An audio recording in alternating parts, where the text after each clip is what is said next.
ನಾಟಿ ಕೋಳಿ ಸಾರು ಮುದ್ದೆ ಆಗಿದೆ. ಟೇಸ್ಟ್ ನೋಡೋಣವಾ? ಚೆನ್ನಾಗಾಗೈತ್ರಿ. ಉಪ್ಪು ಖಾರ ಹುಳಿ ಎಲ್ಲ ಕರೆಕ್ಟಾಗಿದೆ. ನೀವು ಮನೆಯಲ್ಲಿ ಮಾಡ್ಕೊತೀನಿ, ತುಂಬ ಚೆನ್ನಾಗಿದೆ.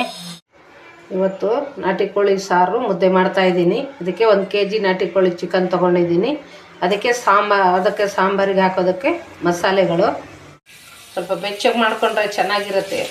ಅದಕ್ಕೋಸ್ಕರ ನಾನು ಮಟನ್ ಚಿಕನ್ ಮಾಡಿದರೆ ಮಾತ್ರ ಮಸಾಲೆ ಎಲ್ಲ ಹುರ್ಕೊಳ್ತೀನಿ. ಇದಾಗಿದೆ. ಇದು ಈ ಥರ ಬೆಚ್ಚಗಾಗಬೇಕು ನೋಡ್ರಿ. ಇದನ್ನು ಮಿಕ್ಸಿಗೆ ಹಾಕ್ಕೊಳ್ತಾ ಇದ್ದೀನಿ. ಎಣ್ಣೆ ಕಾದಿದೆ. ಒಂದು ಈರುಳ್ಳಿನ ಕೊಯ್ದು ಹಾಕ್ಕೊಂಡಿದ್ದೀನಿ. ಎಲ್ಲ ಕೊಯ್ಕೊಬೇಕು. ಈರುಳ್ಳಿ ಒಗ್ಗರಣೆ ಹಾಕೋದಲ್ವ, ಅದಕ್ಕೋಸ್ಕರ ಈರುಳ್ಳಿ ಹಾಕಿದ ತಕ್ಷಣ ಒಂದು 1/4 ಸ್ಪೂನ್ ಉಪ್ಪು ಹಾಕಬೇಕು. ಉಪ್ಪು ಹಾಕೊಂಡು ಒಂದು ಅರ್ಧ ಸ್ಪೂನ್ ಅರಿಶಿಣ, ಒಂದು 4 ಸ್ಪೂನ್ ಖಾರ ಪುಡಿ. ಇದನ್ನು ಒಂದು 4 ವಿಜಿಲ್ ಮಾಡ್ಕೊತೀನಿ ನಾನು.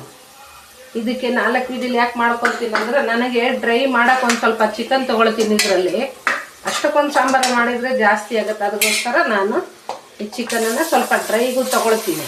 ಇದನ್ನು 4 ವಿಜಿಲ್ ಯಾಕೆ ಹಾಕಬೇಕು ಅಂದರೆ, ಇದು ನಾಟಿ ಕೋಳಿ ಇರೋದ್ರಿಂದ ಇದು ಗಟ್ಟಿಗಿರುತ್ತೆ. ಅದಕ್ಕೋಸ್ಕರ ನಾನು 4 ವಿಜಿಲ್ ಮಾಡಿಕೊಂಡು ಅದಾದಮೇಲೆ ನಾನು ಆಮೇಲೆ ಮಸಾಲೆ ಹಾಕ್ತೀನಿ. ಇದನ್ನು 4 ವಿಜಿಲ್ ಆಗಬೇಕಿದೆ. ಇದು ನೋಡ್ರಿ, ಇದು ಇನ್ನು ಸ್ವಲ್ಪ ಡ್ರೈ ಆಗಿದೆ. ಒಂದು ಸ್ವಲ್ಪ ಹೊತ್ತು ಬಿಟ್ಟಿದೆ ನಾನು ಡ್ರೈ ಆಗೋದಕ್ಕೆ. ಈಗ 4 ವಿಜಿಲ್ ಆಗಬೇಕಲ್ಲ, ಅದಕ್ಕೆ 1 ಗ್ಲಾಸ್ ನೀರು ಹಾಕ್ತೀನಿ ನಾನು. 1 ಗ್ಲಾಸ್ ನೀರು ಹಾಕಿ ಒಂದು ಸ್ವಲ್ಪ ತಿರುಗಿಸಿ 4 ವಿಜಿಲಿಗೆ ಹಾಕ್ಬಿಡ್ತೀನಿ. ಇದು 4 ವಿಜಿಲ್ ಆಗಬೇಕು ನೋಡ್ರಿ. ಆಗಿದೆ. ಇದು ಈ ಥರ ಮೆತ್ತಗೆ ಕುದ್ದಿದೆ ನೋಡ್ರಿ. ಇದನ್ನು ಮಸಾಲೆ ಹಾಕಿ ನೆಕ್ಸ್ಟು ವಿಜಿಲ್ ಹಾಕೋದು ಬೇಡ. ಇದನ್ನು ಒಂದು 10 ನಿಮಿಷ ಮಸಾಲೆಯಲ್ಲಿ ಕುದ್ರೆ ಸಾಕು. ಇದಕ್ಕೆ ಎಣ್ಣೆನೂ ಹಾಕಲ್ಲ, ಮತ್ತು ಏನು ಹಾಕಲ್ಲ. ಸಾಂಬಾರು ಇದು ಮಸಾಲೆ ರುಬ್ಬಿದ್ದೀನಲ್ಲ, ಅದೊಂದು ಸ್ವಲ್ಪ ಅದನ್ನೇ ಹಾಕೋದು ನಾನು. ಇದಕ್ಕೆ ಮೊದಲೇ 1-2 ಸ್ಪೂನ್ ಖಾರ ಪುಡಿ ಹಾಕಿದ್ದೆ. ಈಗ 1 ಸ್ಪೂನ್ ಹಾಕಿದ್ದೀನಿ ಸಾಕು.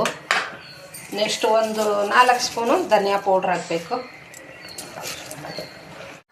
ಇದಾಗಿದೆ ನೋಡೋಣವಾ? ಎಷ್ಟು ಚೆನ್ನಾಗೈತೆ ನೋಡ್ರಿ. ಭಾಳ ಚೆನ್ನಾಗೈತೆ.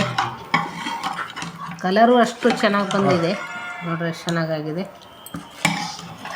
ಓಕೆ, ನಾಟಿ ಕೋಳಿ ಸಾರು ಮುದ್ದೆ ಆಗಿದೆ. ಟೇಸ್ಟ್ ನೋಡೋಣವಾ? ಚೆನ್ನಾಗೈತೆ. ಉಪ್ಪು ಖಾರ ಹುಳಿ ಎಲ್ಲ ಕರೆಕ್ಟಾಗಿದೆ. ನೀವು ಮನೆಯಲ್ಲಿ ಮಾಡ್ಕೊತೀನಿ, ತುಂಬ ಚೆನ್ನಾಗಿದೆ.